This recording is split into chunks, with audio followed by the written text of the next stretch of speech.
I'm Tiffany Eckhart with Doing Life Being Tiff, and I'm on the set with Kelly Gingery, the one and only Flick Chick TV gal. Yeah. And I am on a journey myself trying to find my muse, and I'm interviewing all my very successful friends that have taken their passions and done something really cool with them. And Kelly is an awesome example of that, taking her love for movies and making it into something that she can share with her family and friends and the world through social media. So we're going to do a lot of analogies like movies, questions with movies, because I know that's your thing. Okay. Your journey to success.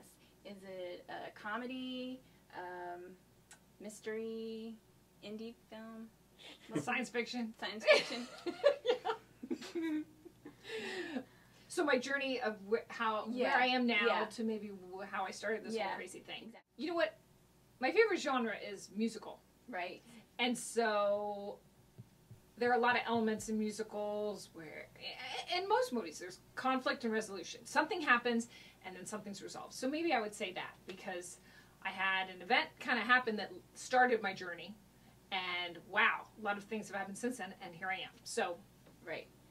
So tell us, tell us a little bit about your journey. Like, okay. I know you started out with a blog, Movie Lovers blog, and you got a gig as the Mixed Flick Chick on 107.9.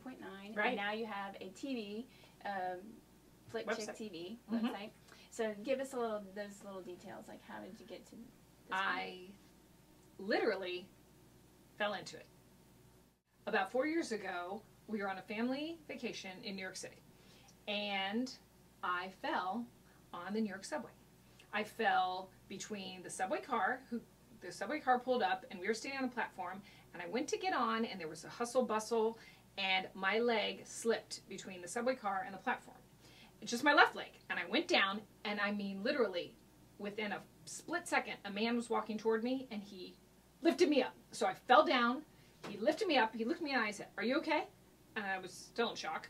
But I said, "Yeah." And he goes, "Okay." And he walked away. Never saw him again. I'm sure of it, but I really think it was George Clooney. But I don't have any proof, photographic proof, but I know it was George Clooney. So that led me to, I'm skipping ahead a few steps.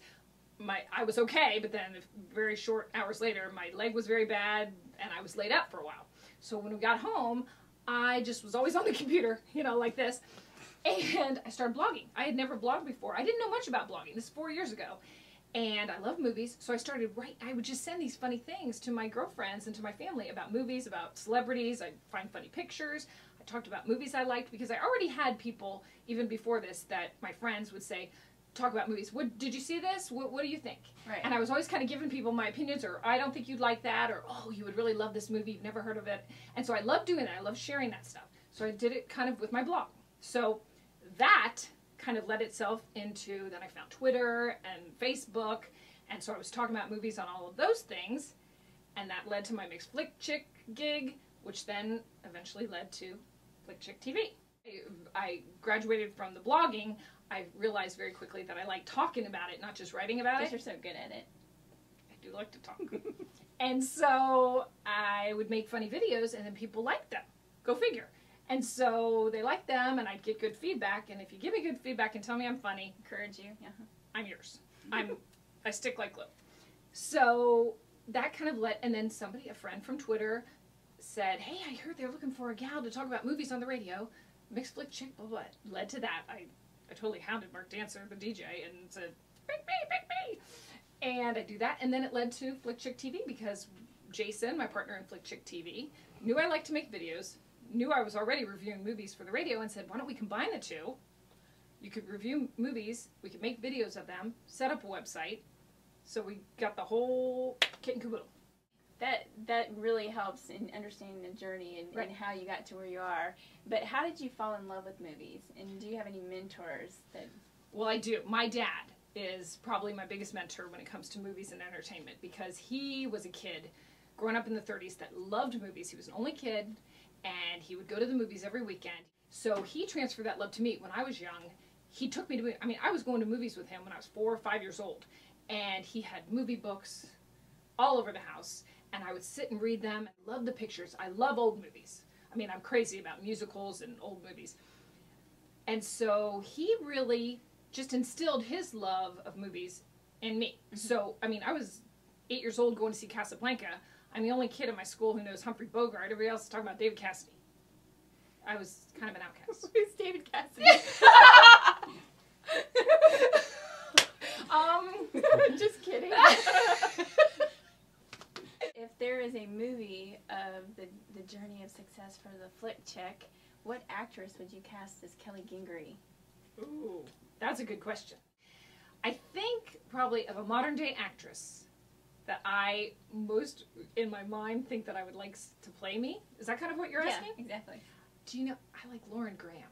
Do you know she played on Gilmore Girls? Oh, yeah. The mom on Gilmore Girls. Exactly. Yeah. She's snarky. Yes. Yes. And she's funny and she talks Yeah. fast and she knows pop culture. And, you know, Uh-huh. I kind of in my mind think maybe I'm a cool mom like that.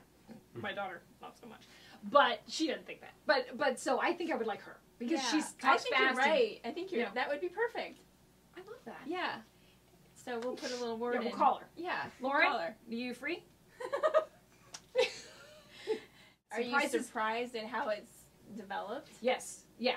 And it is really, I mean, I tell people this stuff when they badmouth Twitter and Facebook, it's like, why do you go on that?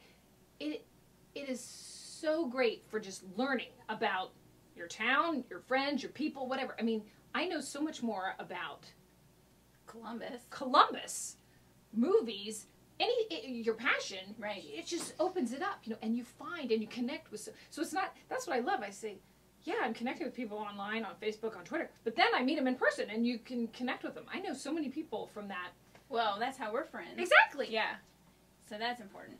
So, can you share any, like, developments that are in the future for Flick Chick TV? Or any projects that you might be coming up that you could give us a sneak peek? My partner Jason and I are thinking that we talk about movies. Mm-hmm. We would like to make a movie. So we're going to start small. We're going to start possibly doing our own short, something like that, and maybe entering. Have you heard of the 48-hour film competition? Yes, you did that last year, didn't you? Yes. I didn't create one last year. I was part of a team, and I was a little actress, if you could call that acting. I thought it was good. By Thank you. You're very sweet. You're generous. But I want to be behind the scenes. Uh-huh. Yeah, I mean, I like to be in front of the camera and be goofy, but it's usually because I'm just saying my stuff. I'm not real good with a script because I'm so off the cuff. Because you like to wing it. Yes, I love being behind the scenes and maybe being a director and saying, cut, you know, or, you know, all that kind of stuff. So we're going to maybe try to do something like that. That's exciting. I know I'm it is. excited for Learning. you. I want to constantly learn. I want to figure things out. Right. And just putting yourself out there, you never know where it can lead you. Right. Just like your journey so far, it can lead you to somewhere else. It is. It's true. I never, if someone would have told me, I mean, most of this that we're talking about has happened within the past year. Right. Okay? So if someone would have told me a year ago that you are going to get to go to screenings, sometimes 2 and 3 a week, movie screenings, you are going to talk about them on the radio, and then you're going to make videos about it and have your own website and talk about movies, I would have said, are you kidding me? Not possible. I mean, it's crazy. So dreams do come true. I sound like a Disney movie. But it's true, and I know that's what you're searching for. And I think it's just putting yourself out there. It is. And just following your passions. It is. And just going for it. Yes. And I know I do tell people that, you know, what is it? Fishing? Is it golf? Is it knitting? Is it widgets? You know, whatever your passion is. Travel, you know. Travel. Explore it. Gosh, there's just so much that you can do. And now with the social media and the internet, it can take you, like, word of mouth turns world of mouth. Yeah. Just like that. Oh, I like that. That's cute. I like that. I know. I made that. Well, thank you so much, Kelly. I really You're appreciate welcome. it. I loved it. I did glean some insights. You from did? Yes, I did. Did I help you? Yes. Okay, good. Yeah, and I think we got some laughs, and it was fun, and it's fun being on your set, and thanks to Jason for being the back end of this. And Cameraman. Oh, the back end? He's a good back end. So, there you have it. Thanks a lot. You're welcome. Thank you. What has led you down this road to being the Flick Chick TV? Wow. Well, I think first... Are you kidding me? Is that a phone? Yeah. Is it back? Yes, it's right there. Start over.